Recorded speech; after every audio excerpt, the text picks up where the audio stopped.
My husband walked out of the lawyer's office, got in the car, and told me the paperwork was already signed. I looked at him and answered with one word, no. He froze with the key in his hand, not even putting it in the ignition. He turned to face me fully, like he needed to confirm he'd heard me right, and asked what I meant by that. I said it again, I'm not going anywhere. My voice came out steadier than I expected, and I think that steadiness scared him more than yelling would have. Nathan, I mean it, I added, when he reached for the key again. I'm not going anywhere. 9 years ago, when we first got married, I promised myself I'd be the kind of wife who doesn't make waves, flexible, easygoing, someone who could roll with whatever came up to keep the peace at home. And for a long time, I really was that person.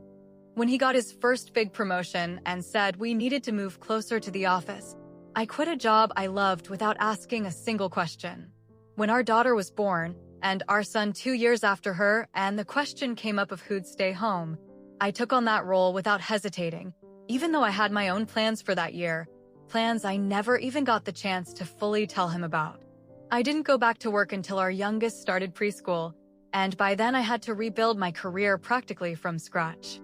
Whenever his parents needed help moving or with errands, or anything at all, I always found the time, even when I genuinely didn't have it to spare. Sitting there in the car, Nathan started talking fast, like he was trying to fill the silence with words before I could say anything else. He explained it was the best offer he'd had in years, that a position like this comes around once in a lifetime, that we'd always talked about wanting more space for the kids, a better school district, a fresh start. I was listening, but my mind wasn't on his words. It was on how many times over these 9 years I'd heard speeches just like this one, convincing, logical, built in a way that made saying yes feel like the only reasonable answer. I know this is a great opportunity for you, I said finally. But that's not what this is about. This is about whether anyone in this family thought to ask me anything before signing on the dotted line. He said he was planning to talk it over with me, that he just wanted to get the details first so we'd have something concrete to discuss. I asked him exactly when he'd planned on doing that, seeing as the papers were already signed that morning and this conversation was only starting now, sitting in the car outside the lawyer's office. He didn't answer right away, and in that pause I heard the truth. The decision had already been made long before this moment, and my part in it was just finding out afterward. We drove home without talking. I stared out the window at the streets I'd driven every day for years, the coffee shop I went to with friends, the park where I took the kids every weekend, and thought about how all of it could just disappear from my life because someone else had decided, on my behalf, that it would be better. Once the kids were in bed, we sat down in the living room and Nathan tried again, calmer this time, laying out numbers, long-term plans, arguments about a better life for the family. I listened carefully because I wanted to know if I was actually missing something. But the longer he talked, the clearer it became that this was never really about the move itself. It was about the fact that in all our years of marriage, he'd never once asked my opinion on a decision that affected both of us, like my input was a nice bonus, not something he actually needed. And what if I genuinely don't want to move? I asked. Not because I'm scared of something new, but because I have a career here that I built back up from nothing after I gave up my last one for you. Because our kids have a school here, friends, a whole life we built together over the years. He said he didn't understand why I was suddenly being so stubborn, why I couldn't just trust him the way I always had. And that word always landed on me like a summary of the entire 9 years. I always trusted him, always adjusted, always stepped back for whatever he thought was right. And for the first time, it occurred to me that maybe that had never been trust at all, just a habit of staying quiet. The next morning, Nathan left for work without a word, skipping breakfast entirely, and I stayed home with the feeling that something between us had just cracked in a way that wasn't going to heal, no matter what happened next. That evening, his mother called. She sounded worked up and started right in saying her son had told her about our conversation and that she was shocked I'd throw away such a good opportunity for the whole family out of pure stubbornness. I tried to explain calmly that it wasn't stubbornness, that the issue was nobody had consulted me before making a decision that affected my entire life just as much as his.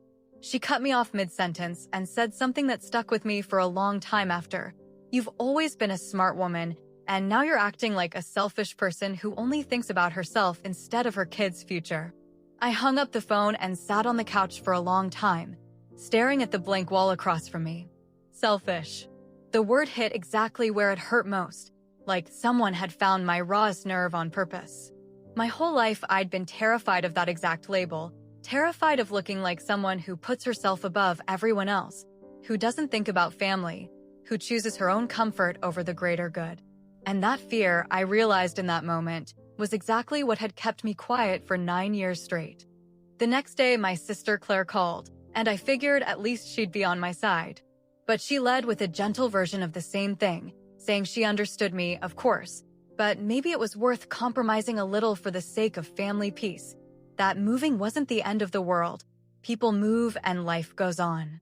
I listened to her voice, full of genuine intentions to help, and at the same time felt how even the people closest to me automatically expected me to give in, because they were used to me always being the one who did. That night, Nathan came home earlier than usual, and we sat down to talk again, this time without prepared arguments or numbers on his end. He looked tired, not as confident as he'd been the day before, and said he hadn't expected this reaction, not from me, and not the speed at which this had turned into an actual family conflict, with his relatives pulled into something that was between the two of us. "I didn't want this to become a family issue," I said. "I just wanted someone to finally ask what I thought before deciding for me." He was quiet for a long time, staring at his hands, and then said quietly that he honestly had never thought about it that way before, that he was used to making decisions believing he was acting in the family's best interest. And it had never occurred to him that it might look like my opinion didn't matter. He said he'd call the company the next day and see if they could give him a couple more weeks so we could talk it through together, calmly, instead of after the fact. I asked him directly, and if, after talking it through calmly, I still said no, was he willing to walk away from the offer to keep the life we had here with the kids? Nathan didn't answer right away, and in that pause I saw an honesty that hadn't been there before. He genuinely didn't know the answer, and at least this time he wasn't trying to paper over the uncertainty with pretty words. A week went by where the calls from his mother didn't let up, and Claire kept texting that for the kids' sake, I should find some middle ground. I didn't respond to any of it right away for the first time. I let myself not react instantly to other people's pressure, and instead took the time to figure out what I actually wanted. Friday night, Nathan came home and told me he'd turned down the offer.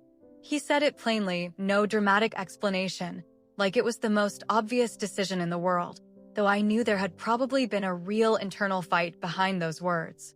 He added that he'd called the company and told them circumstances had changed, and that the only thing he regretted was not talking to me from the start, before he'd even taken the offer seriously.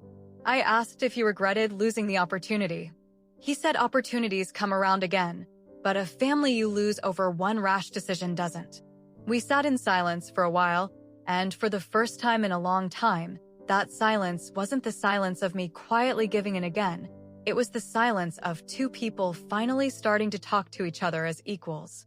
The following week, his mother called again, and this time I picked up right away. She started right back in on the selfishness, the wasted opportunity, but I cut her off calmly and told her my decision hadn't changed, and that I wasn't going to keep apologizing for finally having a say in my own life.